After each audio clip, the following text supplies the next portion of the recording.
آپ کو پتہ ہے میرا آپ کا سب سے بڑا قصور کیا ہے؟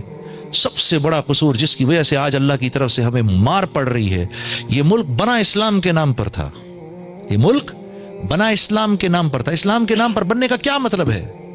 وہی صحابہ جس نہج کو چھوڑ گئے اسی پر چلائیں گے ہم؟ ہاں، صحابہ اپنی زندگی کے بگاڑ میں، دوسرے کی زندگی کے بننے میں اپنی زندگی کا بننا نظر آتا تھا ان کو۔ صحابہ کو اپنی زندگی کے بگاڑ میں، سامنے والے کی زندگی کے بننے میں اپنی زندگی کا بننا نظر آتا تھا۔ یار ہمیں کیا ہو گیا؟ ہم کیوں لوگوں سے حق مانگنے والے بن گئے؟ ہم کب حق مانگنے والے تھے؟ قرآن میں ایک جگہ تو مجھے بتاؤ جہاں اللہ کے نبی کا نام لیتے ہو، اللہ کا نام لیتے ہو، قرآن میں تو حق دینا، حق دینا، حق دینا، یہ اس کو دے دو، یہ اس کو دے دو، یہ اس کو دے دو، یہ اس کے لیے چھوڑ دو، یہ اس کو دے دو، یہ اس کو دے دو، دن و رات تو یہی ہے اس قرآن کے اندر۔ ہاں، کیونکہ تم نے اللہ کو نہیں مانا، اللہ نے تم لوگوں کے اوپر، میرے اوپر ایسے لوگ مسلط کیے جو ہمیں لوگوں کے بچوں کے منہ سے نوالنا چھیننا سکھاتے ہیں۔ اس بچے کے منہ سے نوالا نکالو، اپنے بچے کے منہ میں ڈالو۔ آج ایسے لوگ میرے تمہارے سروں پر ہیں جن کی ہم عزت کر رہے ہیں۔ کیونکہ یہ ملک کیوں بنا تھا؟ ہم نے تو سارے عالم کے مسلمانوں کے بارے میں سوچنا تھا، سارے عالم کے مسلمانوں کے بارے میں۔ حضرت علی کرم اللہ وجہ فرما رہے ہیں تمہیں پتہ ہے تم گناہ کرتے ہو تکلیف مجھے ہوتی ہے۔ کہا حضرت کیوں؟ کہا تم نے اللہ کے نبی سے سنا نہیں کہ پوری کی پوری امت ایک جسم کی طرح ہے، اس کے کسی بھی حصے میں تکلیف ہو سارے جسم کو تکلیف ہوتی ہے، سارے جسم کو تکلیف ہوتی ہے۔ آج مجھے مل جائے، اس کو نہ ملے، میں خوش ہوں اس بات سے۔ تو کیا ہے؟ اب ہر ایک آدمی کہہ رہا ہے مجھ کو میرا حق دو، مجھ کو میرا حق دو، مجھ کو میرا حق دو۔ ہم تو حق دینے والوں میں سے تھے، ہم تو حق دینے والوں میں سے ہیں۔ آپ یقین کرو میرے آپ کے مانگنے چھوڑنے سے کچھ نہیں ہوتا، ہوگا تو وہ جو اللہ چاہیں گے۔ حدیبیہ میں بھول گئے آپ کیا ہوا تھا؟ حدیبیہ میں آپ بھول گئے آپ کا آدمی ہمارے پاس آئے گا ہم واپس نہیں کریں گے، آپ کا آدمی ہمارے پاس آئے گا آپ نے اس کو واپس کرنا ہے۔ یہ کوئی سر پیر ہے اس بات کا؟ آپ سوچو ذرا، غور سے سنو۔ آپ کے آدمی کو ہم واپس نہیں کریں گے، لیکن ہمارا آدمی جب آپ کے پاس آئے گا آپ نے واپس کرنا ہے۔ اچھا، اور یہ یہاں محمد رسول اللہ نہیں لکھیں گے، محمد بن عبداللہ لکھیں۔ اگر میں ان کو رسول مانتا تو جنگ کیوں کرتا ہے ان سے؟ مٹاؤ اس کو۔ مجھے اور آپ کو کوئی آج یہ بات کہے کہ یہ مٹائیں محمد صلی اللہ علیہ وسلم کا نام یہاں سے، میں اور آپ نہیں برداشت کر سکتے اس بات کو، تو 1400 سال پہلے اللہ کے نبی کے صحبت یافتہ صحابہ نے اس بات کو کیسے لیا ہوگا؟